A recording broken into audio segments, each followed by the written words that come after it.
eitt frá Avril Lavigne og heitir Here's to Never Growing Up.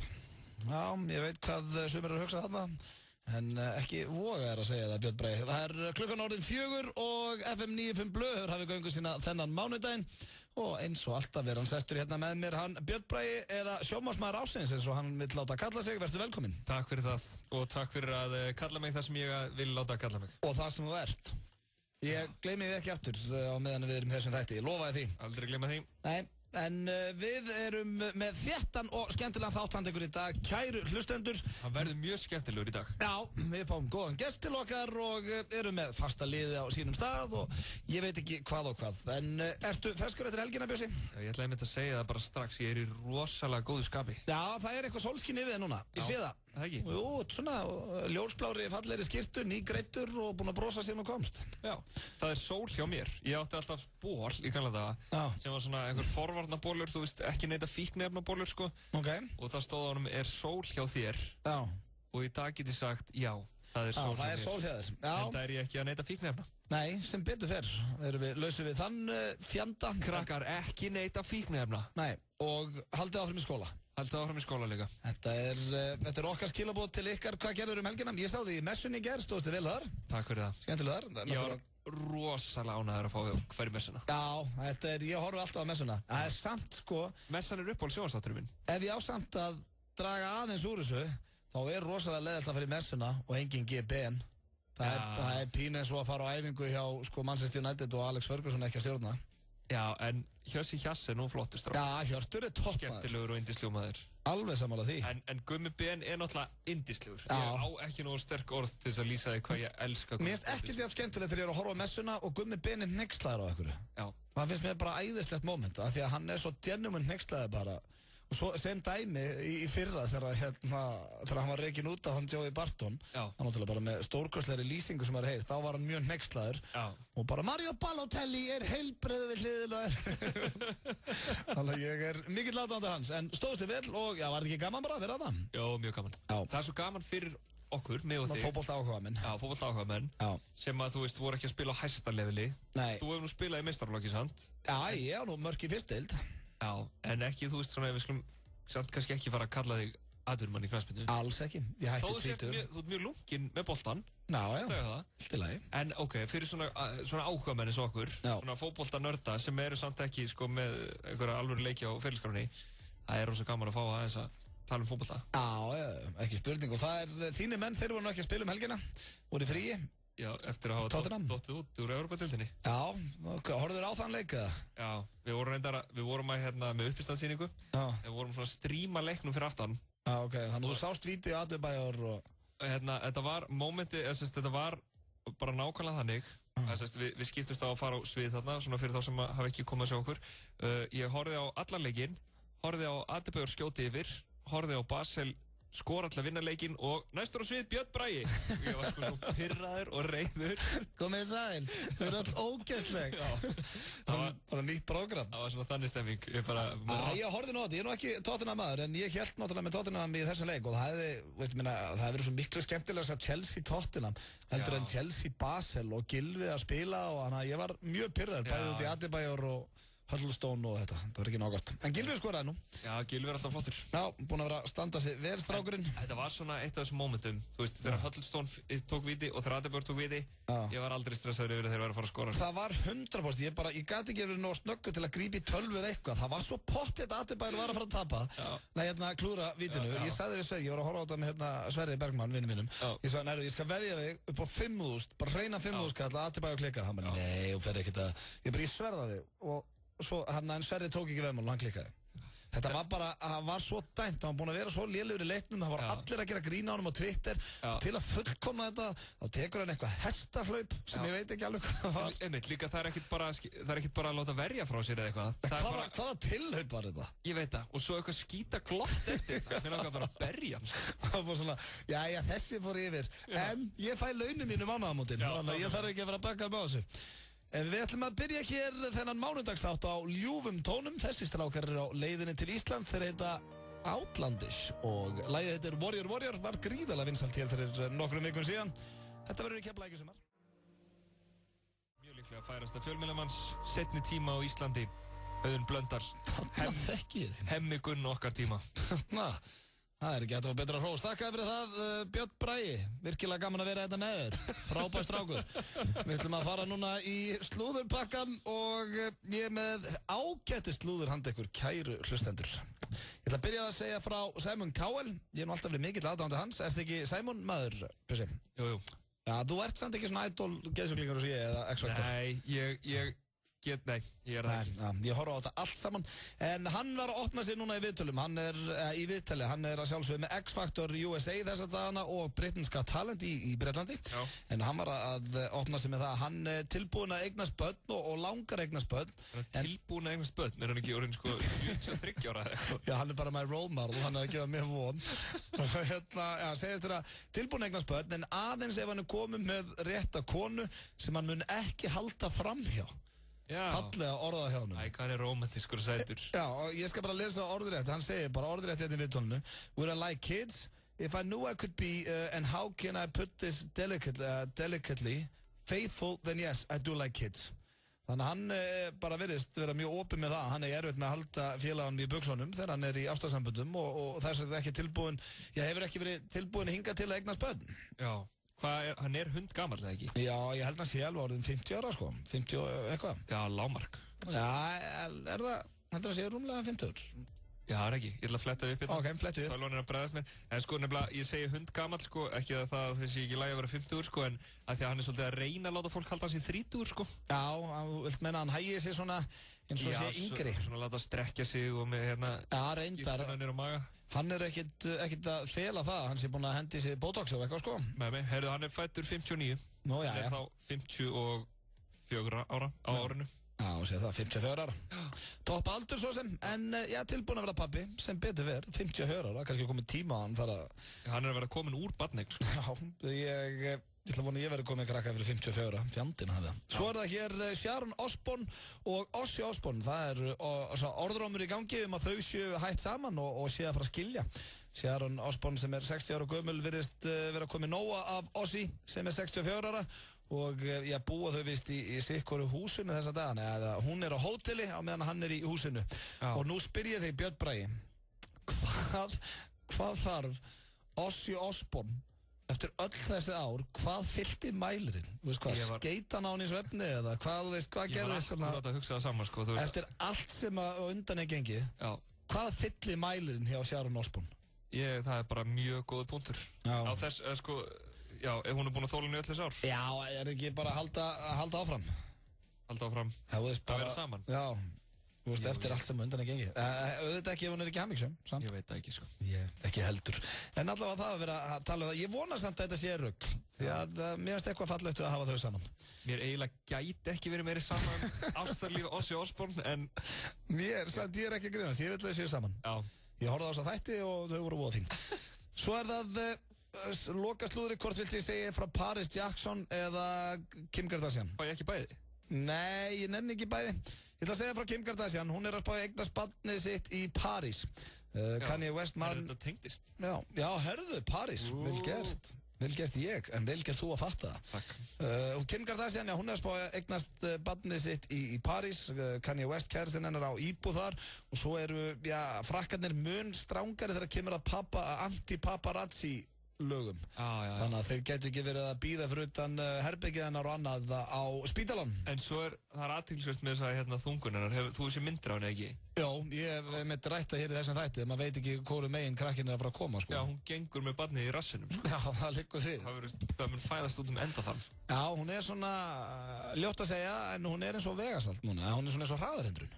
Daginn var mynd af henni, þar sem hún var í svona kjól sem var svona tvískiptur, svartur og hvítur, alveg nákvæmlega eins og hvalur. Hún var svo keiko.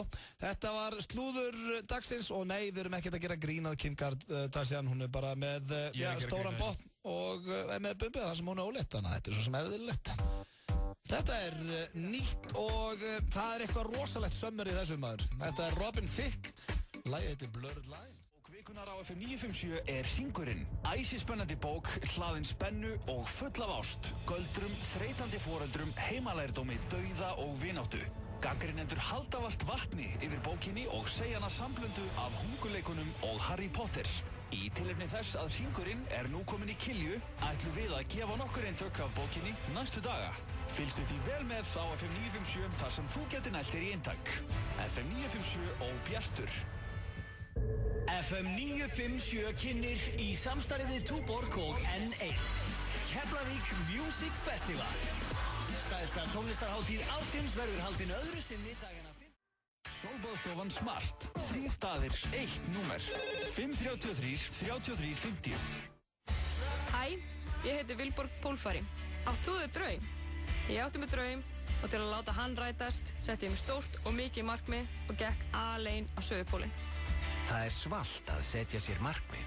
Íslandsbanki býður viðskiptavinum á aldrinum 14 til 20 ára á hressan fyrirlestur með Vilborgu Pólfara í Háskólabíói. Í dag klukkan 18. Skráning á íslandsbanki.is. Sjáumst. FM 95 Blö. Virka daga milli 4 og 6 á FM 957. Optimum Nutrition fæðubótaefnin færð þú í perform.is. Optimum Nutrition hefur verið valið vörumerki ársins í Bandaríkjunum síðustu 2 ár. Perform.is. Holtasmára 1, Kópavogi. Hversu gott blátt hrísskúlunissa? Temdu apa hvað það gott. Nissa, litríkt á bragðið. Temdu apa hvað gott, segir hann þegar að hlusta hér á Auðun Blöndal og Björn Braga saman til 6 í dag í þættinum FM 95 Blö. Og við erum alltaf sömu uglurnar þegar það kemur að stelpum. Þegið. Já. Þetta náttúrulega lína úr rosalegasta ástarbréfi sögunar. Já. Sem var farið í hérna á föstudaginn. Styttist hér í Sturla staðarendir og netmiðnótkonum svo Jói G á leiðin og svona. Þú náttúrulega varst þarna. Það stemming. Sko, það verður örugglega flestir heyrt þetta og þeir sem ekki búin að heyra þetta geta farið inn á vísi.is. Ástarbréfið þitt. Já, ég las það á föstudaginn. Ég mun aldrei lesa það aftur. Frá því að varst hvað? Þú varst 25 eða ekki? Þetta var í fyrra. Þú varst samt alveg 17 ára þetta sko. Ég veit að það var nákvæmlega það sem að einn góðu vinur minn sagði við mig á laugardaginn. Hann sagði, Auði, ég veit að fólk svona eitthvað hlæja þessu ástarbréfið, þetta er voða krúttlegt og svona, en var þetta eitthvað krúttlegt? Það er ekki svo að vera 11 ára. Þú var 17 ára gamall, þú sko með bílpróf og ég bara svona hættu þessu. Ég nefnilega mann, þú veist, það voru svona ástarbréf í gangi þegar maður var svona 10 ára. Sko.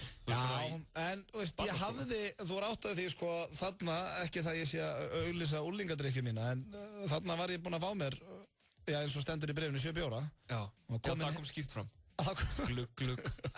Hvar var ég? Ég var ekki eins og búinn með 7. þegar ég var að skrifa þetta. Og þegar ég vakna daginn eftir, þá hef ég alveg vitað að ég sendi þetta ekki, sko. Já. Þannig ég var ekkert svona ruglaður. En þú skrifaði þetta með penna á blað? Ég skrifaði þetta með rauðum penna á blaðbra, já. Pældu í hvað þú ert heppinn að þú veist, hafi ekki bara verið að hendi svona á Facebooki eða eitthvað. Já, þarna nútíma tækni stór hættuleg fyrir svona vitlýsingar svo mig. Já. Því að, þá væri þetta, hún ætti þetta þá bara inn á Facebookinu sinni. Já. Hún myndi byrta þetta árlega, sko. Og líka þegar maður þetta er náttúrulega sko bara fyrsta regla sem allir eiga að þekkja sem á Facebook. Aldrei fara fullur og reiður inn á Facebook þegar þú kemur heim að djaminu. Þannig að ég hef verið stór hættulegur þarna. Varstu svona lovesick, svona úlingur? Nei. Af því að þú náttúrulega samtir textan við án þín. Já, og Binni, besti vinur minn. Já, sem rosalegur. Það er romantísku texti. Já, þeir eru að segja, jú, ég var voða róm og grilla. Þú veist, ég skæri mér hjartað úr með skeið. Menn voru ekkert eitthvað, þú veist. Það er náttúrulega setning sem tekin úr Hróa Hetti, sko. Já. Hann segir í Hróa Hetti, sem var mjög vinsæl mynd þá, veist, ég vil koma með hjartað hans og ég vil taka þetta með skeið úr honum, sko. Já. Þaðan kemur það, sko. Já. Þannig að það var ekkert eitthvað sem ég samdi bara heima, en að taka hjartað hann úr með skeið. Þú ert bara svo djúpur að vísa einhverja heimsbókmenntir. Þeir eru að segja texta fyrir Svessa til þess að kemja í söngkefni framhaldsskóluna. Þetta var ekki eins og sko ástæðan fyrir þetta kom inn. Það var að því Árni Þóroddur vinnur okkar sagði þetta við eina stelpu sko eftir ball á Sauðárkróki. Alveg rétt. Hann var svo hrifinn að henni, hann ætlaði að skera á sig hjartað með skeið og hann var mikill aðdáandi á Hróa Hetti. Þetta er grjóthörð setning. Já, en þetta bréf, þú ert ekkert að útskýra það rétt fyrir mig. Ég veit það alveg bara ára, þetta horfbjóður sko. Það var ekki mín orð. Jó, þetta alveg ógíslegt. En sko, hvernig svona, þú veist... En sérsamt, ég las það fyrir þig og þjóðina. Já, það var tróskili fyrir það. En játaði þér aldrei ástína á þessari stúlku á sínum tíma? Jú, ég held hún hefði vitað, en málega var hún átti kærasta sko. Já, þegar þú skrifaði bréfið. Já. Ok. Það var ekki nóg gott sko. En svo sko, þú veist, hún veit að þetta bréf er hana? Já. Var hún búin að heyra það áður en þú lastu þetta? Já, sko, ég skrifaði þetta fyrir 16 árum, en ég las þetta í Ödd og Sveppa fyrir 4 árum. Og þá var ég, sko, Sveppa aldrei séð þetta. Að ég tók, sko, ég á svona kassa, svona minningakassa. Memory box. Já, eins astnalega og það hljómar. Nei, mér finnst það gott. Já. Og ég var búin að ákveða, sko, þegar ég las þetta, ég náttúrulega hlóa þessu daginn eftir. Ég sagði engum vini minni frá þessu, því að ég ætlaði að lesa þetta í 30-afmælinu mínu sem og ég gerði, sko. Já. Þannig að, og þá náttúrulega bara grenjaði fólk að ladri því að... En var hún þar? Nei, við erum bara svona hæ og bæ vinnir, sko. Já, við erum bara nágrannar á sínum tíma, sko. En þú hefur ekki talað við hana svona á seinni árum bréfið? Nei, ég hef svona sleppt í. En ekki komin tíma á nýtt bréf? Ekki, sko, hún á mann og 2 börn, held ég. Já, það er akkurat momentið. Það er þinn gluggi. Er það minn gluggi? Já. Þá myndi ég líka, hvað gerðist? Eitthvað svona, núna dag verði þá líka 13. bjórinn, ekki alveg búinn. Maður kom aðeins meira þól, sko. En mér finnst líka svo dásanlegt að þú lýsir því, sko, hvar var ég? Já, það er versta línan. Það og glugg. Já, sko, í lokin líka nennir að slökkva, djók, ég skal gera það sjálfur. Ég lá upp í rúmi og fannst ekki reynilega eitthvað svona voða fyndinn og rómantískur eitthvað. Já, mér finnst þetta æðislegt, sko. En að vera ugla þegar að kemur að stelpum, það er eitthvað sem ég held að muni, sko, fólk muni pikka upp svona og fara að nota þennan frasa. Já. Hann er alltaf sama uglan þegar að kemur að stelpum. Ég veit ekki. Ég var ekki til að vera eitthvað herði. Þú veist, búin að mig geta, nei, þau eru hægt saman. Nei, alveg, já, hann er alltaf verið nett ugla þegar að kemur að stelpum. Ég ætla að vona að það verði ekki eitthvað þing. En hér er þetta handafátnið sturlaða staðarindir og þær eru sturlaðar í dag. Jennifer Lopez og Pitbull með Dance Again. En Björn Bragi, það er orðið svolítið síðan að við vorum 2 saman með þáttinn. Ég var að fatta það. Því að það var náttúrulega ekki þáttur á mánudeginum Páska, það var annar í Páskum. Já. Svo var ég úti að horfa á mína menn tapa, óhappa blöð. Þá varst þú Sveppi með þáttinn. Já, og þar áður voru ég úti. Alveg rétt, við hefum ekki verið þetta saman bara í mánuð. Huss. Og það sem að ég hef verið að spyrja strákana hér sem að eru hérna gestastjórnundir í þættinum, er að því að ég fjallaði daginn í sturluðu staðrindum að það er hellingur af fólki, yfir 100 mann sem hafa alist upp með dýrum, sem að mér alltaf finnst mjög áhugavert. Svona áhugaverð sturluðu staðrind. Já, er einhverju Íslendingar þarna meðal? Ekki svo ég viti, en ef það er einhver Íslendingur þarna úti sem að hefur alist upp hjá dýrum, endilega hafðu samband ef þú kannt að hringja. Þá var ég til í það. Ekki alltið byrja að sjá fyrir mig svona loppu. Já, og þannig ég ætlaði að spyrja þig eins og ég er búinn að spyrja það. Ég er búinn að fá mjög áhugaverð svör frá strákunum. Þú ættir að velja dýr sem ætti að alaðu upp og þá var svona, ég sé fyrir mig svona hjörð, fattaru? Já. Eins og ég sagði tígrisdýr, sko. Hvaða myndur þú vilja láta? Ég myndi vilja svona flokk af villisvínum. Já, alveg, þú ert svona eitthvað svínalöfur. Já. Ég hef maður að gleyma því. Myndur þú vilja láta það alaðu upp samt? Já.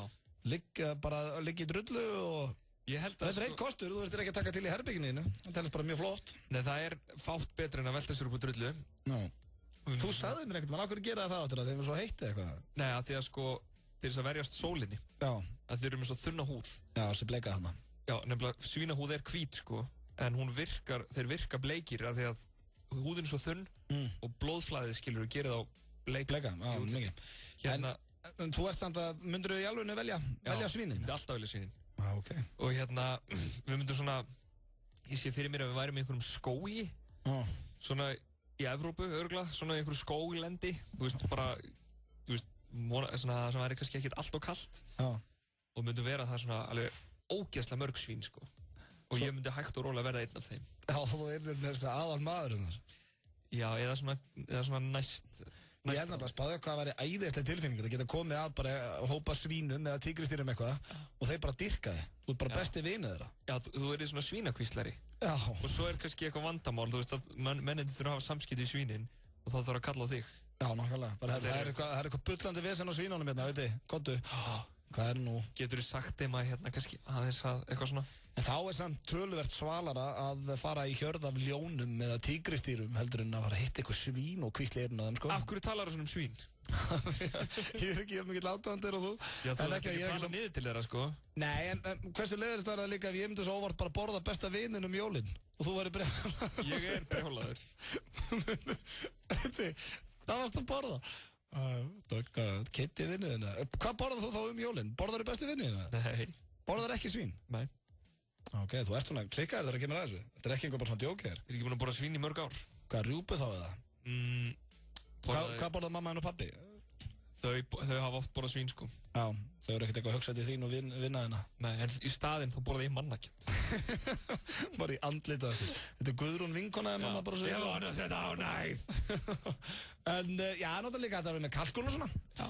Þannig að það er ýmislegt sem hægt að borða. En Björn Bragi borðar ekki svín og væri til í að alast upp með svínum sem að mér finnst reynt og beint ótrúlegt. Ég hef aldrei valið svín, en... Hvað hefði þú? Þú valdi tígrisdýr? Tígrisdýr, já, þetta er svo sem ekki vestasvari. Hjöppi sagði apar. Það er svona augljósa svarið. Já, Egill, hann vildi hérna vera með, polar bears eða ísbjörn. Það held ég sé svolítið erfitt. Já, og svolítið kalt. Það er eftir líka að fá mat. Þú veist, eina sem getur er hrár fiskur og selur. Já, hann syndir ekkert í vitinu. En hann myndi synda með ísbjörnum. Hver vill ekki kveðja vinnufélagana með glæsilegri tælenskri mataveislu frá Krúa Thai? Á hverjum 50. hjá Yngva Eistins drögum við út fyrirtæki vikunar sem fær mataveislu fyrir alltaf 10 manns frá Krúa Thai. Skráðu þig á samstarfsmenn þína til leiks á fm957.is og veislan gæti orðið ykkar. Þú verður ekki svikinn af tælenskri ævintýraferð frá snillingunum á Krúa Thai. Dominos kynnir. Gerðist þetta á miðjum tónleikum sem? Loksins í bíó. Réðst það bara á? Já, byggð á metsölubók Mikaels Torfasonar. Vitið þið út af hverju? Já, hann hefur ekki fengist til þess að tala við okkur ennþá. Í bíóhúsum Senu. Falskur fugl. Frumsýnt 19. apríl. Sýndu dælulykilinn og þú færð 15% afslátt hjá AB varahlutum í Reykjavík, Reykjanesbæ og Akureyri. Atlandsolía. Hæ, ég heiti Vilborg Pólfari. Gildi mín í lífinu eru jákvæðni, áræðni og hugrekki. Hver eru gildin þín? Það er svalt að setja sér markmið. Íslandsbanki býður viðskiptavinum á aldrinum 14 til 20 ára á hressan fyrirlestur með Vilborgu Pólfara í Háskólabíói. Í dag klukkan 18. Skráning á íslandsbanki.is. Sjáumst.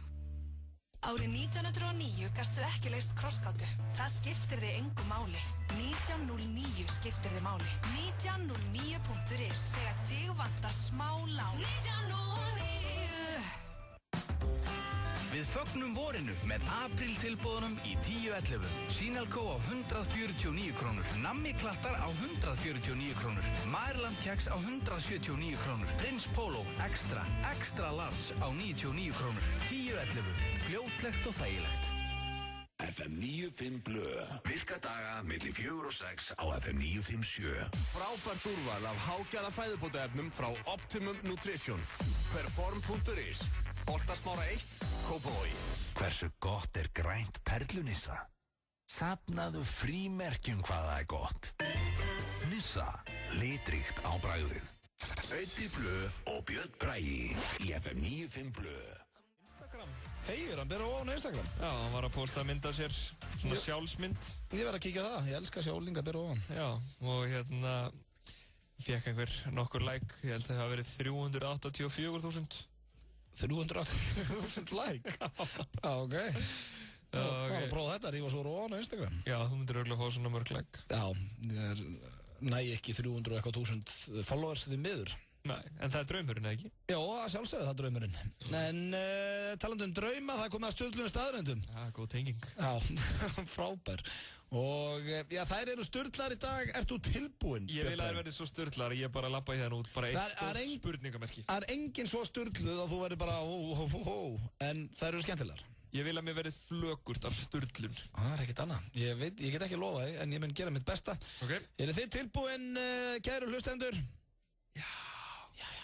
Ok, þá byrjum við. Hér kemur fyrsta sem að mér áhugaverð og já, hefði ég mjög gaman af ef ég væri sumokappi. Sumokappar borða meðaltali 20.000 kaloríur á dag. En það er eins og að borða 8-16 tómmu pítsur. Vá. Það er mikið. Þetta er rosalega mikið. Ég meina eins og ég og þú, við eigum að borða svona 2.000. Já. Þannig þeir eru að geta 20.000. 10 sinni meira við. 10 sinni meira og er þetta ekki það léttast það sem maður myndi gera? Að borða. Já, ef bara ég væri að fita mig fyrir hlutverk eða eitthvað. Já, það hefur alltaf verið draumum minn. Já, eða vildi gerast sumokappi og þeir eru bara sagt, nú þarf þú að éta 20 kalóri í dag, ég er ekki að fýblast, ég færi létt með það. Ég sko, mér var alltaf dreymt Ég myndi fá mér 3 kleinurhengi núna, mér langar í þá. Já, mér líka. Og bara bræðarif, ég myndi líka fá mér hann. Svo myndi ég fá mér pizzu þegar ég kemur heim og eftir, búin í vinnunni og fá mér aðra í kvöld. Ég myndi reyndar snúsa akkurat við, byrja á pizzunni, svo fara í bræðarifin. Já, reyndar, það er sniðura. En kannski ekki fyrir boltan sem við erum að fara í. Jú, ég myndi ekki hika það, hendi með 3 snikkar sem bara. Bara eitthvað gubba en þá grassið bara eitthvað. Ég er satt að segja það væri svo létt að fita sig fyrir hlutverk. Hann að fara að leika hérna, sleppum því, en hann að fara að leika einhverja feitabólum. Ok, kemur hér, þetta var alltaf rosalega létt fyrir mig að þingja mig. Er þetta ekki svona hægara satt en gert dæmi? Já, þetta er kannski gaman fyrstu dagana. Þegar þú komin upp í svona 9000 kalóriur, þá langar ekkert eitthvað í aðra snið, sko. Nei, þetta er ágætispunktur. Það myndi bara að drekka smjör, með smjör gott. Svo kemur hér næsta sturlaða staðurinn. 23% kvenna eru með ofnæmi fyrir sæði. Hvers eðlis er þetta ofnæmi? Ég veit það ekki. Okay. Og er ekki eiginlega bara hálf perralegt að halda eitthvað fram að ræða það? Ég veist þá ættum að taka svolítið tími í þetta. Nei, ekki. Já. Nei, fyrir bara í næstu. Alveg eins og, þetta var sem er skemmtilegt og kannski vissið þú þetta, því þú ert svo rosalega gáðað að Bjössi. Hættu þessu. Alveg eins og það er Kínahverfi í Bandaríkjunum, og þá er bandarísk hverfi í Kína. Og það er bannað að tala kínversku þar. Þeir eru ekki með Chinatown, þeir eru með Americatown. Og er bannað að tala kínversku þar? Já, það er reglan í bandaríska hverfinu í Kína. Skrítið. Þú verður að tala ensku eða allavega ekki kínversku, það stendur reyndar ekki að verða að tala ensku en þú mátt ekki tala kínversku. En heldur að Kínverjar kalli Kínamat? Nei, kalla bara mat. Kalla bara mat. En svo er góð spurning, kalla er pulsur og svona American food? Það er bara... Og hamburger og svona? Ég held í alvörunni að næsta mánudag ættu að ringja til Kína og reyna að komast að þessu. Já, bara mjög góða punktur. Skulum gera það næsta mánudag. Og ekki bara fyrir okkur, heldur líka fyrir hlustendur hann úti. Já, við erum hlustendur, ef þið eru að hlusta, við erum bara að hugsa ykkur. Já, og svo er það hér, lengsta bíómynd allra tíma, heitir Modern Times Forever og hún er ekki um að 10 daga löng. Þetta er viðeigandi hérna nafn. Já, Modern Times Forever. 10 daga löng. Það er að horfa svo leiðis kjaftaði maður. Þetta er bara bull. Já, búin að horfa á hann í viku, bara hvernig myndin að þróast. Ég held að það sé saklaus, ég segir eftir 3 daga, þá gláður ég búið með hana. Hvernig var hérna Modern Times Forever sem þú sást daginn? Ég er ekki búið með hana. Nú, tókst það ekki að föstudag? Jú, passar, það er bara miðvikudag núna, þannig að ég enda að slata eftir, en hún er æði. Svolítið langdregin, en virkilega skemmtileg, vel klift og frábært tónlist í henni. Já. Svo er það hér, talandi bíómyndir, að þá er eitt sá allra svalastið þegar kemur að bíómyndum Johnny Depp. Hann misti sveindóminn 13 ára, sturlu staðrind. Já, það þykir mér ungt. Já, það er mjög ungt og ég er ekki að segja að hann sé töff út af því, en hann viðurkenndi þetta vist einhverju viðtali og þetta er sturlu staðrind. Hvað varst þú gamall, Bjössi? Rólegur auði. Hvað? Ekkert svona. Hvað, ég er ekkert að beðja að sína með myndir að því? Bara spyrja hvað varst gamall? Vil ekkert sjá með myndamál. Stóðurinn eldri en 15? Hættu þessu. 16? Ég vil ekki tala. Varstu komið í bílpróf? Nei. Þetta var áður en fekk bílpróf. Hvað hétt er Lucky Lady? Ekki láta svona. Var það gamla barn? Ok, ég sé og vilt ekki ræða þetta. Ég var 15 ára. Já, ég líka. Mún sama aldrei. Já. Mitt gerist hann fyrr. Já, þitt gerist einhverjum áratug fyrr. Ég er ekki svona gamall. Og það næsta hér, beljur mjólka meira eða eru að hlusta á tónlist en það er fíla. En hvaða tónlist fíla? Það er akkurat sem ég vildi ræða við þig. Hvernig veistu hvort að beljan sé að fíla M&M? En þú sér það náttúrulega bara hvað kemur mikið mjólk. Já. Þannig að... En ég held að það fíla alls ekki M&M, sko. Nei, þú veldar samt fyndi að vera brjálaður út í beljunum sinni að þú mjólka geðveikt mikið yfir Justin Bieber eitthvað. Nei, alvöru kussa. Ertu belieber? Já. Bara fyllist alltaf mjólk. Já, akkurat. Ég hugsa að myndi fíla Jackson, alla beljur. Nei, ég held að fíla eitthvað svona eldra. Já, meinar. Bítlana og svona. Já, eitthvað svona, kannski Stones frekar. Já, ég kemur líka ekki óvart að beljur verður svona jazz-unendur. Já, ég held að það væri, það sé gott. Já, það ekki. Jú, fíla jazz. Ég hugsa að fíla ekki þungarokk. Nei. Ekki nema þessu finskar. Já. Þungarokkur ennþá inn í Finnlandi. Ekki á beljum samt. Ekki á beljum kannski. En þá veitir það, ef það eru einhverjir í sveit að hlusta, bara hendið þið á góðri tónlist fyrir beljunar og það mjólkar. Góður jazz. Góður jazz. Svo er það hér hræðsla við snáka, kóngulær og að tala framan fullansala fólki eru 3 algengustu hræðslunar. Snáka, kóngulær og að tala fyrir framan fullansala fólki. Já. Þá spyr ég þig, ertu hræddur við snáka, Bjössi? Man er ekkert sama, myndi sjá einhvern í grasinu skriða? Nei, ég myndi alveg svona reyna að komast í burtu, sko. Já, ertu hræddur við kóngulær? Ég alls ekki hræddur við kóngulær. Það ekkert annað. Ekkert hræddur við þær. Ok, en... Nema ef það væri eitthvað skilur eins og, ef hún væri bara eins og hrafn í stærðið eða eitthvað svoleiðis. Já, líka viðbjörn. Svona feld eða eitthvað. Já, ég hræðist þarna ógeði stóru, hvað heita það? Tarantúla. Já, ég get ekki látið eitthvað svoleiðis en þær eru líka bara hættulegar, eða ekki? Nei, þær eru þannig ekki. Nú, ok, þá er það alltaf. Já, en þú ert væntanlega ekki hræddur við að tala fram á fullansala fólki? Nei, og ég er yfirleitt með snák með mér. Já, og kónglói í vasanum. Já. Þannig að þú hlærið þessu. Já. Komur óvart að loftræðsla var ekki inn á topp 3. Já, en fólk er sko hræddara við bara að tala fyrir ráman fólk, bara hræddara við það heldur en að deyja, sko. Já, reyndar. Svo er það, við hefum 3 ár eftir, fólk sem á auðvelt með að ræða kynlíf sitt og er opið með það, stundar betra kynlíf en þeir sem eru feimnir með kynlífið. Já, þú ert þarna... Þú ert greinlega ekki góður í rúmunu, þú vildir ekki segja mér hvað skamall. Ég sagði það. Þannig að þú ert feiminn allstaðar. Kemur það kynlíf? Nei, ég held að þetta ekki kjaftaði. Það er bara hellingur af fólki... Mér finnst óverðandi hvað þú talar mikið kynlíf og þínar kynlífsreynslur í þessum þætti sem er fyrir börn og unglinga. Ég hef aldrei rætt kynlífsreynslu mína hér í þessum þætti. Alltaf að því. Aldrei gert það. Kemur hérna mánudegi. En það er sko fólk sem auðvelt með að ræða það. Það er ekki lægina. En er ekki alltaf óþægilegt en einhver á svona mjög auðvelt með að ræða þetta? Vill maður heyra svoleiðis sögur? Það er mjög góð punktur. Fólk sem kemur óumbeðið og er bara, segja reyna þess. Það er bara eitthvað vont við það. Já, nei, þú ert ekki að segja mér það. Það eru 2 eftir. Árið 2006 át 50 kílóa kona að nafni Sonja Thomas 26 grillar ostasamlokur og vann í kringum 1.000.000 íslenskar eða $8.000 fyrir það. Vá. 26 samlokur og hún var 50 kíló. Ég átti eins og meti mitt ristabrauð með bönunum voru 13. Þá var ég 12 eða 13 ára. Það er ógeðslega mikið. Ég veit það. Og ég var veikur eftir það. Er það? Já, ég var að sína átmækið vinni mínum hvað ég geti borðað mikið af þessu. Já. Svo var það síðasta. En hvað var mikið af bönunum? Það fóru slatt í það. Já. En ég var ekkert allt og þykkar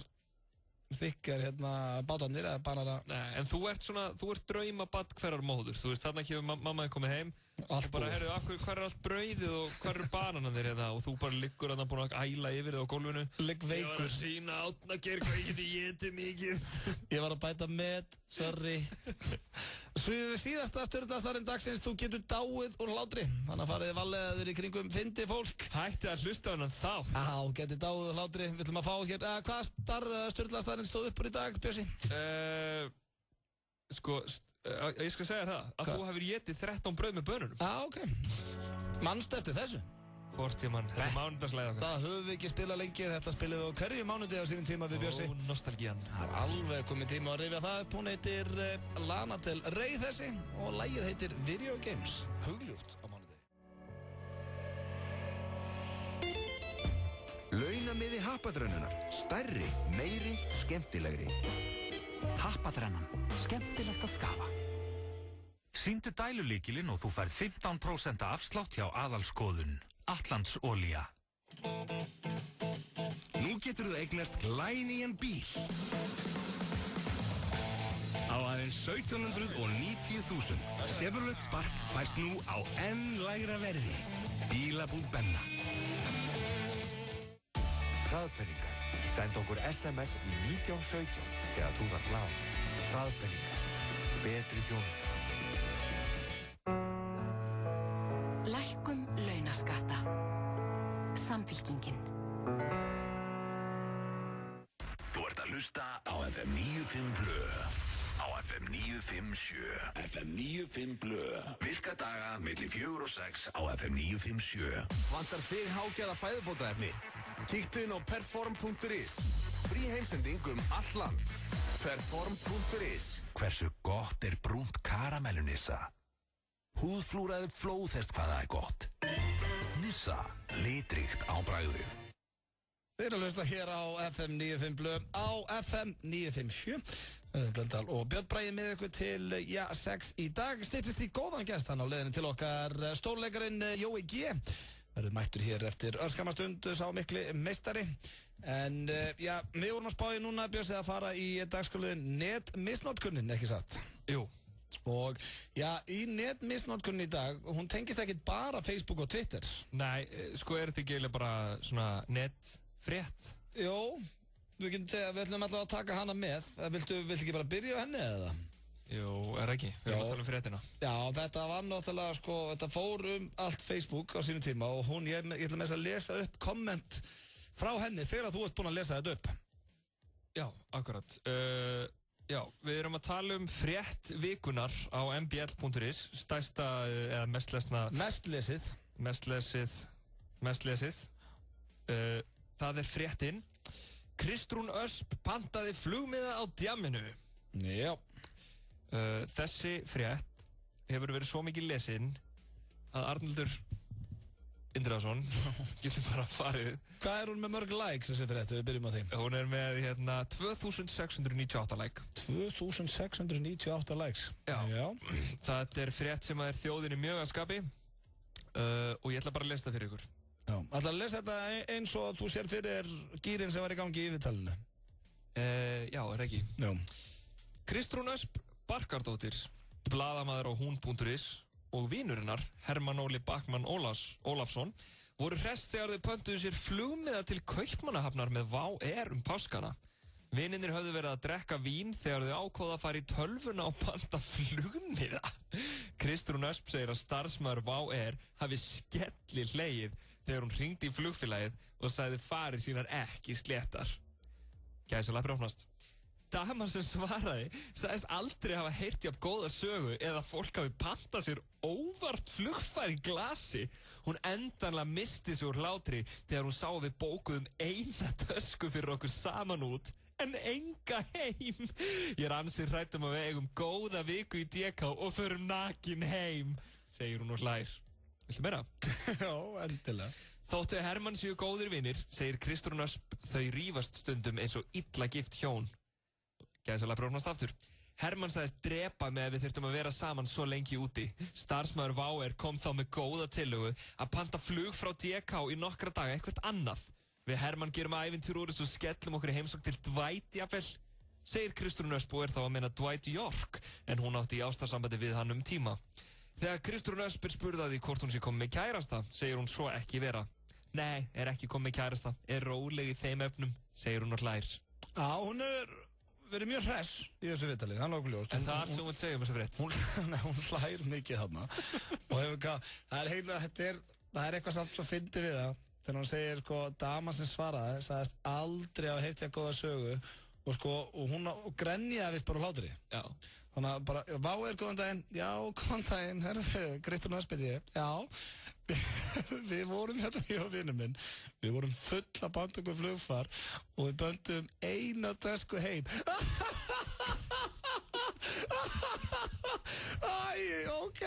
Byttu nú við. Jæja, má sjá, við hljótum Þetta besta saga sem við heyrt. Við hljótum að geta fundið eitthvað á þessu fyrir ykkur. Þetta bara með betra að segja heyrt. Ein taska, hvað er þetta svo nakin heim eða? Þannig að það hefur verið gríðarleg stemming í símtalinu. Vægast sagt, Já, en svo líka, þá hefur hún verið að ræða við hana líka það að þau gætu ekki verið svo lengi saman. Þannig að hún stúlkan hjá WOW skorar á þau, kíkið ekki bara eitthvað annað líka. Já. Hún bara verið að hjálpa þeim vel hana. Já, akkurat. Góð þjónustaf. Já, ég get nú bara að votta það. Ég var að fljúga með WOW daginn, það er topp þjónustafar. Ekkert að henni og tengt þessu. En kíktur þú til Dwight? Ég? Þegar þú flögst með þeim? Nei, ég gæti ekki kíkt á Dwight. Þú ert að koma beint heim.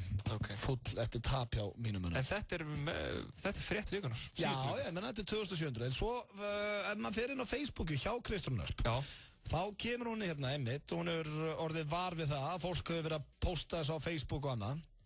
Þegar hún skrifar hér, talandi hringavitleysu, ekki fréttafólkið í Svega deilir grein og með því að smetla vini þeirra á greinina og jafnvel deila líka. Þannig gengur það og oftar en ekki eru þessar ekki fréttir þær vinsælustu vegna þess að ekki frétta fólkið að deila greininni og skammast yfir því að þetta sé ekki frétt. Nú þegar upp er staðið þá heldur ekki frétta fólkið upp þessum greinum, gerir þær vinsælar og skadar umræðu og með því að græða miðlarnir heimsóknir eða IP-tölur og auglýsingatekur eftir því. Ekki fréttafólkið því að skammast yfir því að þetta séu ekki fréttir en í leiðin að gera það að verkum að fjölmiðlar birta fleiri ekki fréttir. kom eitthvað fram ekki fréttir Þannig að hún fær 54 likes á þetta. En ég skil alveg Kristrúnu þarna. Já. Því að, ég var alveg lent í það bara einhvern tíma var hringt í mig svona defa og spurt mig út í einhverja úlpu mína. Já. Og ég bara svona, eitthvað, þurftir að bíða í röð eftir þessar úlpu? Nei, ég keypti, af hverju spyrðu? Æ, skeytir ekki máli. Svo sá ég bara inn á diva.is, Auðun Blöndal þurfti ekki að bíða í röð eftir úlpunni sinni frá 66 gráða norður. Þá kom hellingaliði frá niðan. Þetta frétt? Já, ég skil ég. Þannig að þetta ekkert endilega Kristrúnu að kenna, en það var gaman hvað hún var hress. Já, ég er með þessa frétt sem við varst að tala um. Sjónvarpsmaðurinn Auðun Blöndal eða Öddi Blöð, eins og hann oft kallaður, þurfti ekki að bíða á biðlista eftir 66 gráða norðurúlpu af gerinni Þórsmörk, líkt og margir aðrir hafa þurft að gera. Djefaf sagði frá því í gær að 300 manna biðlisti hefði verið eftir þessari ákveðnu gerð af úlpu fyrir jólin. Öddi var fyrirhyggjusamur og keypti sína úlpu fyrir nokkrum mánuðum og virðist eftirspurnin ekki hafa verið eins mikil þá því enginn var biðlistin að sögn Ödda. Þetta samt bara með 279 like. Já, hitti með 2000 og eitthvað. Veistu hvað? Það var líka því að ég var ekki grenjandi og hlátri og ég sagði ekki frá samskiptum mínu við 66 og svona. Ég hefði kannski átt að opna með hans meira með þetta. Segja bara að þetta verið fyndnasta sem hann hafði lent í hérna 66 og svona þegar ég keypti þessu úlpu, bara ha. Starfsmaðurinn sagði bara að þetta verið besta saga sem hann heyrt. En veistu hver er efsta kommentið á fréttina þína? Hvað? Er þetta frétt? Já, það var það sem ég var að segja, þetta er alltaf eitthvað svona.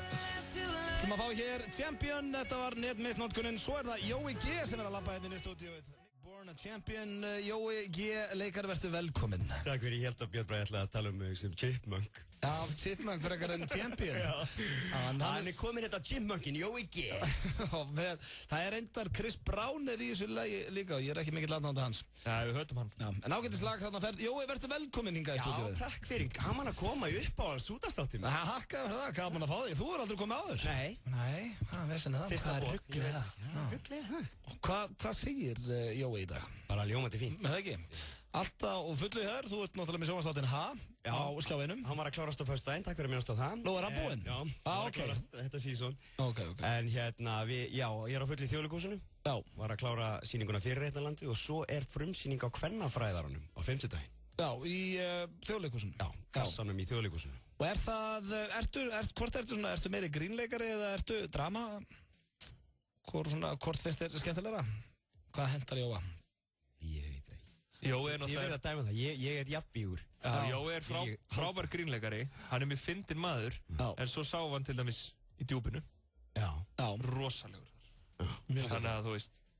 Svona kamiljón. A man of many talents. Ég vona það, já. En, Kvennafræðarinn, er það grínleikrið eða? Já, það er nú byggt upp, þetta er svona skemmtilegt, sko, og er fyndið, en það er svona snerta á dýpri hlutum líka, sko, en fyrst og fremst skemmtun. Já. Og ég er búinn að heyra nokkra sögur af þessu. Þú útskýrir hans fyrir hlustendum. Svo ég þurfi ekki að segja hvað ertu í þessu leikriti. Hvað er ég? Já.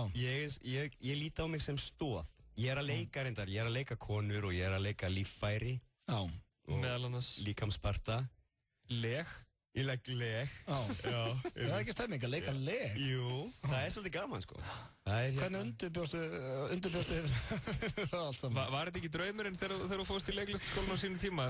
Fólk var hérna, ég væri til í að fara í Shakespeare einhvern tíma. Ég væri til í að vera leg. Jóhann minn, hvað stendur upp úr ferlinum? Það var þegar ég leik leg. Já, í Þjóðleikhúsinu mér. Já. En, þú ferði í... Æxlunarfæri kvenna. Allra kveikindar líkið þarna.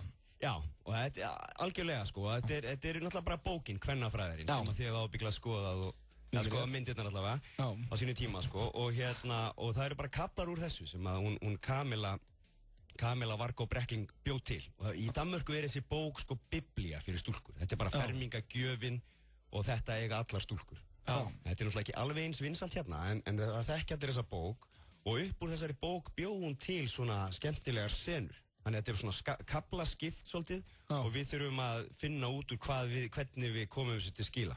Okay. Það er farið í gegnum tíðarkvörf og blæðingar og fullnæginguna og æxlunarfæri kvenna og hvernig þau líti út og þetta er mjög fræðandi og mjög skemmtilegt. Já, það er ekki bestu stikkin sem eru fræðandi og skemmtileg. Já, það er ekki. Þetta er eitthvað fyrir þig, ekki? Já, því ég hef náttúrulega ekkert vitað þessu. Það er alveg rétt þér, ég er bara eftir að kíkja á þetta.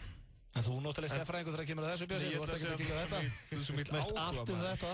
Við settum þetta bara upp fyrir þig, veit ég. Já, takk fyrir það. Ég verð þarna fremst að bekka 50 dagir. Ok, þegið, ég vissi þetta ekki. Takk marginu ná. Alltaf að segja það svona upp. Þegið, ég vissi þetta ekki. Það er ekki líka hressandi að vera með eitt svoleiðis í salnum sem alltaf snúa sig við. Ert að grínast? Þetta vissi ég ekki. Þetta er frábært. Það eru stundur svona talarar. Nei, kemur hann? Hvað gerist nú? En hefurðu þurft að tala við eitthvað sem er í salnum? Hefurðu þurft að sussa eitthvað? Nei. Nei, það er ekki svo gróður. Ég lengi í alvöru mönnum. Sáu þið það? Já. Það kemur kaplið það sem að við Kjartan Guðjónsson leikum svona neðansjávar senu sem er mjög skemmtileg og fyndin. Strax eftir hann kemur Egill Ólafsson inn og er með svona dramatískan monológ börnin hans sem að annað deyr og eitthvað svona. Og það er svo mikið hlátur í salnum, hann næri ekki að stoppa. Hann næri ekki að stoppa áhörundum. Þeir hlæja og hlæja. Og hann alltaf bara, Egill Ólafsson sagði bara, nei, heyrðu, nú verðið það þess að hætta. Og þá var það hljóðstælurinn eftir mér að, þið sjáuð til, nú verður leikritið að halda áfram. Og hann reyndi. Það gekk illa. Og bara hlæja og hlæja. Endaði með því hann kifti stúlkunni sem hló mest upp á svið og lét hana íttinni til hliða til okkar inn á sviði, sko. Ok, það er stemming í því, maður. Stemming. En þú nærð Agli ansi vel, ertu góð eftir hennar? Nei. Hvað, er einhverju sem að, ég heyri, þú nærð Agli, áttu einhverju hlurið það? Nei. Nei, það voru ekki því? Nei. Ég þor ekki svona, sko, nú er ég búin að vera að vinna með Sóla Hólm. Maður leggur ekkert í þetta. Nei, hann er ansið góður, er ekki hann og Ari bestir? Jú, Sóli gerur nú mest af þessu. Já. Svona besta eftirherma landsins ennilega. Það var eitthvað sem ég væri virkilega til í að kunna vera góð eftirherma. En sko, hafið þið svona tveir sem að komið líka stundum fram að sko, gætu þið hugsað ykkur sko að fara að byrja allt í að reyna að vera eftirherma. Það er svo asnalegt moment. Þegar þú væri eitthvað heima hjá þér ég ætla að prófa að herma þetta til þessu og svo byrjar eitthvað að reyna að tala eins og hann. Það er líka ömulegt að vera kannski bara með eitthvað eina. Hvað þurru? Jæja, það er komið að því.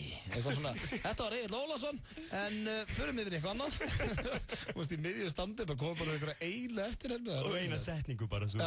Já, hvað er að frétta? En hvernig að við vinna með Agli? Nú er það áhugaverður maður komið hérna til okkar og svona með svalari mönnum sem hefur komið í þennan þátt, að mínum mati. Já, fyrir utan mig. Já, fyrir utan þig að sjálfsögum, áður en að þú komst. Hvernig var að vinna með, svona stórmeistar eins og hann? Stórkostlegt. Já, það ekki? Algjörlega frábært. Þetta er yndislega hlýr og skemmtilegu maður. Já. Það er náttúrulega bara ógrynni af sögum til sem ég get náttúrulega ekki sagt frá, sko, sem hann er búin að segja okkur. Og alltaf, það voru alltaf einhvern veginn tilsvörin og svona. Við vorum þrír bara eins og krakkar í Sælgætisbúð að fylgjast með honum. Það bara hlusta? Já. Já, þetta var maður sem ég var til að leika með. En hver leika með þér í, hvenna fræðar hann? Við Maríanna Klara Lúþeirsdóttir erum bara 2. Já, þeir eru bara 2 í þessu? Ok. Tökum öll hlutverkin og eins og ég segi líkamspart og líffæri og allt, sko. Og Charlotte Böving er leikstjóri. Og svo erum við með frábæra tæknimenn og Ilmur Stefánsdóttir er með leikminn. Tölum við um tæknimennina, hverju hérna? Nei. Ég meina, þeir búa til, sko, umhverfið. Já, þeir eru mikilvægir. Ég var ekki að gera lítið úr þeim, fyrirgefðu. Það hefði allir tónin á það. Kemur svona fram við fólki sem er að vinna með í sjónvarpinu. Fyrirgefðu. Ég biðst afsökunar, ég biði alla tæknimenn afsökunar. Jó, ég biðst afsökunar á þess að hann er búin að vera svona síðan hann var valinn sjónvarpsmaður ársins. Ég veit það, það er búið að svo uppánu tippi. Segðu mér það svo tæknimennunum. Jók. Það var að gera grína eða hvað var komin í mikla plögg. Nú gengi út, Jóið, getur þú tekið restina af þættinum, það eru 40 mínútur eftir. Og skellir hringhurðinni. Já, en við hvetjum alla til þess að kíkja á kvennafræðarann. Frumsýning á 50-daginn. Frumsýning á 50-daginn. Já, í Þjóðleikhúsinu. Í Þjóðleikhúsinu, í kassanum í Þjóðleikhúsinu. Kassanum, já. Þú vart að koma til okkar aftur við tækifæri og taka þátt í smá sprelli með okkur. Já. Mæta það fyrir útsendingum, en virkilega gaman að fá þig. Sömuleiðis, takk fyrir að hafa mig hérna með ykkur. Maður fara hér í örstuð skilaboð og höldum svo áfram með veisluna. FM 957 og Dekkjahöllin ætla að bjóða heppnum hlustendum upp á umfelgun og eða dekkja umgang á bílinn fyrir sumarið. Ég, Heiðar Austmann, mun draga út vinninga alla virkadaga til 19. apríl og á föstudögum fær einn mjög heppinn hlustandi nýjan dekkjaumgang á bílinn sinn ásamt útilegukortinu 2013 og 15.000 krónur í bensín frá OB. Taktu þátt og skráðu í leikinn á fm957.is. Dekkjahöllin býður mikið úrval dekkja á betra verði á Akureyri, Egilsstöðum, Skeifunni, Skútuvogi 12 og nú einnig í meiri og glæsilegri vefverslun á dekkjahöllin.is. FM 957 og Dekkjahöllin. Það vor í loftinu. Saman getum við aukið frelsi einstaklingsins til athafna, virkjað hugvit og stuðlað að fjölbreyttu atvinnulífi. Dögun, xt.is. Coke Zero, ekta kókbragð, engin sykur, bragðað á möguleikunum. Happy Hour á Lebowski Bar alla daga vikunar, milli 16 og 19. Lebowski Bar.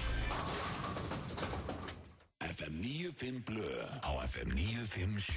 FM 95 Blö. Virka daga milli 4 og 6 á FM 957. Optimum Nutrition fæðubótaefnin færð þú í perform.is. Optimum Nutrition hefur verið valið vörumerki ársins í Bandaríkjunum síðustu 2 ár. Perform.is. Holtasmára 1, Kópavogi. Hversu gott blátt hrísskúlunissa? Temdu apa hvað það gott. Nissa, litríkt á bragðið. FM. Whatever the dollar you might have for is that the one fighting for your soul. Or your brother's the one that you're running from. But if you got money, forget, 'cause I won't so. Ekkert af þessu lagi, það heitir Click. Það með Kanye West, Jay-Z og fleirum. Hér í FM 95 Blö. Það kom Jóa G aftur, kærlega fyrir komina. Skemmtilegu gestur þar á ferð. Að pæla í einu því. Hvað? Þegar þú varst að taka fram að við værum í FM 95 Blö. Já. Þegar við vorum að fara að stað á sínum tíma. Já. Hvaða svona önnur nöfn voru efst á blaði? Já, það var ekkert svo mikið sem kom til greina, sko. Ég man að, sko, þegar hún nefndir þetta, þá fannst mér þetta svo geggjað nafn, sko. Það var náttúrulega, átti klárlega að vera á nafnið, sko. Það var eitthvað annað blögrín, sko. Blövélinn. Blövélinn, það ömurlegt. Já, það var eitthvað bæling. Og svo náttúrulega, þátturinn átti allavega aldrei að heita Auð og félagar, það nokkuð ljóst. Akkur ekki. Því að það skemmtileg nafn. En átti hann aldrei að heita eitthvað svona, þú veist, eins og magasín eða eitthvað svona bara eitthvað? Nei, þetta var einhvern veginn, það var aldrei komið, þú veist, þetta bara einhvern veginn smallin leið á FM 95 Blöð datt inn, sko. Já, hvaðan komst þú með þetta? Nei, Chubby Little Loverboy kom með þetta, Sverri Bergman. Já, það. FM 95 Blöð. En ef að þátturinn var á X-inu, þá var það X9 Blöð. Nei, já, X9 Blöð. Já, nokkulega. Nei. En ef hann væri einhvers þar annars það? Bylgjunni? Já. Var það bara ömurlegt? Ég veit það ekki. Blögjan? Blögjan, já, það er spurning, en ég ætla að ræða hér við þig, Björn Bragi. Já. Þar sem að þú ert nú ekki einhleypur maður. FM 95 Bjö. Já, FM 95 Bjö. Og, já, þú ert ekki einhleypur, þú átt kærustu. Ég í svo kallar Denver Krumlu. Já, akkurat. Eru þið, já, þú og kærastæðin, eru þið með sameiginlegan Facebook og Twitter? Já, við erum með allt sameiginlegt og við erum með sameiginlegan bankareikning líka. Ok, ég veit að þú ert að grínast, en þetta er orðið gríðalega algengt nú. Ég var að lesa þetta inn á FM-preppinu. Það að færast mikið í aukana að fólk sameini Facebook og Twitter reikningar sína. Sameinar það reikningarna, skilur? Er það bara eitthvað, nú erum við búin að vera hérna í sikkurlagi á Facebook í 3 ár. Ég held við ættum bara að hætta með þetta og fá okkur eitt saman. Já, það er akkurat sem fólk er að gera. Það er sturlað. Finnst þér? Þetta er eins og stendur hér, þarna þá eru engin leyndarmál, þið sjáu bæði allt sem er að gerast inn á Facebookinu og þetta ávist að verða þess að það er minna rifist og annað um samskiptamiðla á heimilinu. Hvers konar samband er það, þar sem það eru engin leyndarmál? Já, áttu mikið leyndarmál. Spurðu kærastuna að því, hvers konar samband er það? Engin leyndarmál, gleymd þessu. Engin leyndarmál, engin svík. Þannig að þér finnst þetta heimskuleg hugmynd? Nei, þú veist, ekkert heimskuleg, en þú veist, þetta er ekkert spurningum bara eitthvað að fólk sé, ef það er með eitthvað, sinna eigin Facebook-reyninga, þá sé það bara að reyna við að klæmast og eitthvað? Nei, það er alveg rétt. Maður notar þetta í alls konar svona, þú veist, eins og til dæmis bara boltinn sem við erum að fara í kvöld. Nú erum við saman í bolta á mánudagskvöldum, ég og þú, og fullt af öðrum gaurum, og allir nota Facebook til þess að melda sig saman hverjir ætla að mæta og hverjir mun ekki mæta og svo framvegis. Ég myndi ekkert vera að blanda kærustun eitthvað í það, skilur þú? En minna, þá myndi bara standa hérna. Við komum saman í kvöld. Það myndi bara, veist, ég er Ron, en það myndi náttúrulega vera bara sameiginlegur reikningur ykkar og myndi allir fatta að þetta væri þú sem var Ron, sko. En kannski myndi hann halda að hún væri að koma. Já, en það myndi finnast það eitthvað verra og hún myndi vita hver ætla að mæta í boltan. Ég held hún myndi alveg standa sig vel í boltanum, sko. Já, það? Já. Hún er íþróttum. Mikið íþrótt að kempa. Hún er svona svo gíðasól í fóstbræðinum. En hefur þú orðið var við þetta á Íslandi? Sameiginlega, ég hef alveg séð þetta, en ég líka, ég heita Maggi Bess. Já. Það er one hell of a human being. Já. Það er sko bara, þú verður ekki meiri maður heldur Maggi Bess. Og frú Bess er með honum á reikning. Já, þau eru með sameiginlega reikning, sko. Já, ég meina, þú veist, ég hef alveg séð þetta, ég þekki ekki marga, sant? En ég ætla ekki að fordæma þetta. Þetta er kannski... Maggi Bess, hann er svona típa, hann hendir bara upp sumabústað og svona bara einn. Já. Millir þess að hann er að pumpa í ræktinni. Já, einmitt. Og í vinnu. Ég öfunda svoleiðis fólk á Já, ég geti óskað sér að fengið þetta gen, maður. Það geta, sko, í fyrsta lagi að... Best genið. Best genið, ekkert bara best genið. Ég geti óskað sér að ég geti, eins og ef að ég ætla að fara að henda upp einhverjum palli eða eitthvað. Já. Það væri bara ekki glæta fyrir mig. Ég er bara í vandræðum með að skipta ljósapyru heima. Já, það er búið að vera ljóslaust inn í svefnherbyggi hjá mér núna í svona 4 mánuði.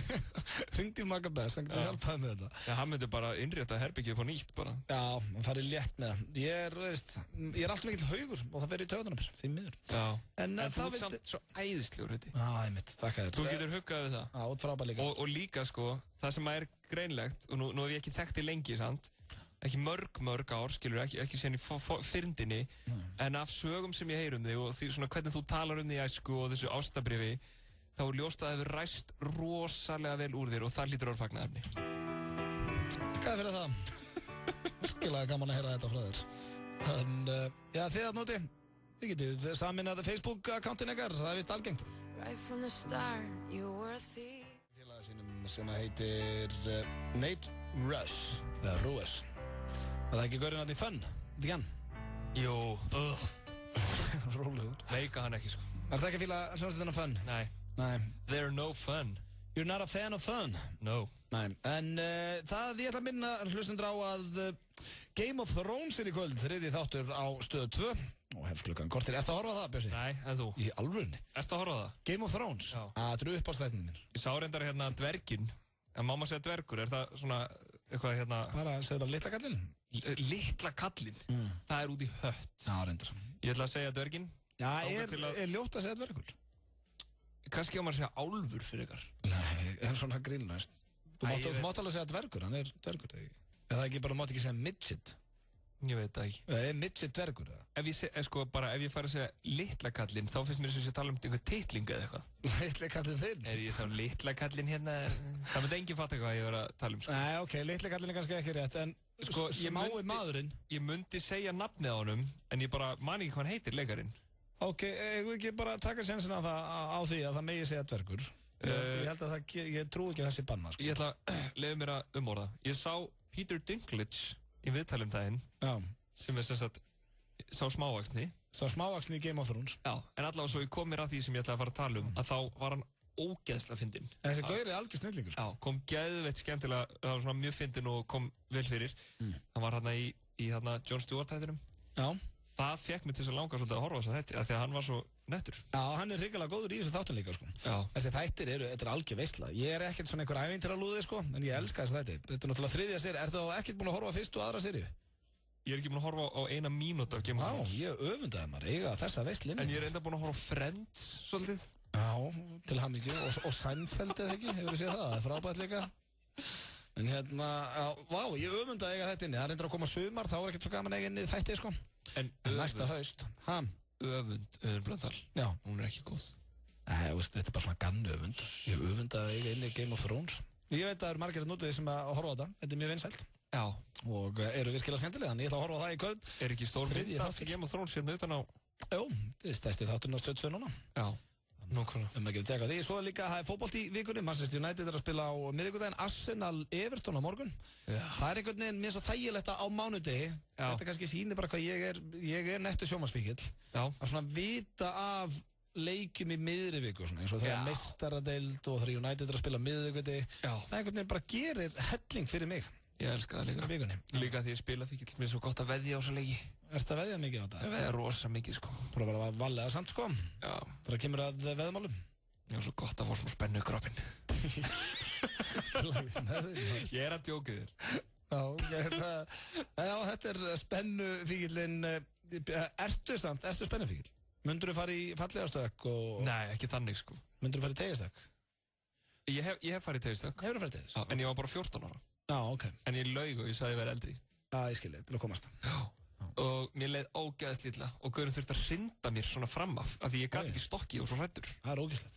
Já, og ég vil orðið lofthræddur með árunum. Já, þetta er einhvern veginn, ég segi mig það, ég held ég fara aldrei eftir í hvorki teygjastökk né fallegastökk. Nei, ert þú spennufíkill? Já, sko, ég er adrenalín. Þú elskar að drekka gamla? Ég elska adrenalín. Já. Ég hef mjög gaman að því, við ekki hana. Komið því í gang, sko. Já. En ég myndi ekki flokka mér sem spennufíkill. Nei, þú ert mikið fyrir að deyfa tilfinningar hennar. Þetta er leðileg. Það var hérna í örstuð skilabóð og svo er það, lagið á leiðinni heim. Ég er mjög spenntur. Getum við ákveðið sammenningu? Ok, ég er með pælingu en við getum ákveðið sammenningu. Ok. Við heyrið það hér eftir örskamastund. FM 957 kynnir Körfuboltamót Skemmtikarsins og Gatorade 19. apríl klukkan 18. Þetta er einfalt. Kíktu inn á heimasíðu okkar fm957.is og skráðu þitt 3 til 4 manna lið til leiks. Stórglæsileg verðlaun í boði, 100.000 króna dagur í skemmtikarunum og fjall af Gatorade. 18 ára aldurstakmark. FM 957, Skemmtikarðurinn og Gatorade. Fullt af fjöri. 1909.is þegar þig vantar smá lán. 1909. Dominos kynnir. Gerðist þetta á miðjum tónleikum sem? Loksins í bíó. Réðst hann bara á? Já, byggð á metsölubók Mikaels Torfasonar. Veitir út af hverju? Já, hann hefur ekki fengist til þess að tala við okkur ennþá. Í bíóhúsum Senu. Falskur fugl. Frumsýnd 19. apríl. Kjúklingastaðurinn Suðveri. Alltaf góður. FM 95 Blö. Virka daga milli 4 og 6 á FM 957. FM 95 Blö. Virka daga milli 4 og 6 á FM 957. Frábært úrval af hágæða fæðubótaefnum frá Optimum Nutrition. Perform.is. Boltasmára 1, Kópavogi. Hversu gott er grænt perlunissa? Safnaðu frímerkjum hvað það er gott. Nissa, litríkt á bragðið. Öddi Blö og Björn Bragi í FM 95 Blö. Hvernig er þetta? Ég er eftir að Stefson. Líka aldrei. Nei, ég vil eiginlega fara á tónleika með. Ég hef aldrei gert það. Já. Þú eru að séu þau spila live, eða? Já, oft á mörgursum. Nó. Já. Ok. Þú ert svo rosalega svona... Ég er rosalega, svo menningarsinnaður. Já, það er eitthvað sem ég þarf að fara að, bæta. Færri ástarbréf, fleiri tónleika. Þetta ég er að sjá hérna á djeva.is, það mjög fyndi, djeva.is, á vísi.is, ritstjóri vikunar Rekin. Já, og það er það fyndið? Nei, það er ekkert fyndið við það. Ok. En það er alveg sama hvar þessi frétti er, þeir eru alltaf með nýjustu fossíðun á vikunni við hliðina. Já. Það er svona eins og hefur verið Rekin fyrir að setja Heiðar Austmann á fossíðuna. Já, eins og það hafi verið skandall. Já, það er bara svona ritstjóri vikunar Rekin, svo alltaf mynd af Heiðar Austmann með í öllum þessum greifum. Já, en ég menna, þú veist, það kæmi svo mikið óvart að hún hafi verið Rekin út af því. Á hverju? Nei, ég bara segi svona. Heiðar Austmann, topp maður. Ég er að djóka, maður. Ég er að djóka. Já, menn nú er hann brjálaður á því. Nei, þú veist, þetta var augljóst kaldaðinni. Já, ég veit það. Heiðar alveg með það. Og... Er það samt? Það heiti greiti. Ég er að djóka aftur. Hann er frábær. Næ, ég er ekki hissa að sé alltaf stappa á þessum sýningum í okkur með Íslandi maður. Þú veit að þetta er smá fyndin maður. Það er komið að læginu á leiðinni heim. Og við erum, Bjössi, búin að velja þetta pínu saman eitthvað ekki? Jú. Eina sko með þetta lag, ég skil ekki hvernig þú manst þetta í, því að þetta lag minni mig á þegar ég var í félagsmiðstöðun á Sauðárkróki. Svona rétt áður en ég byrjaði að semja ástarbréf og svona. Hvað er þú þá eiginlega gamall? Nei, sko, já, ég er nefnilega uppgöta þetta lag miklu seinna, sko. Já. Þú veist, það kom út 93, þetta lag. Já. Ég var nú alveg fæddur þá, sko. Ég byrjaði að hlusta tónlist. En en ég samt... Hvað er þú gamall 93?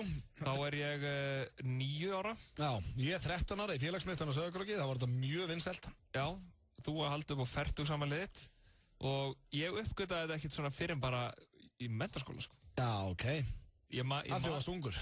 Já, svo rosalega ungur, sko. Já, heilum 4 árum yngri. Lagið var gríðarlega vinsælt á sínum tíma.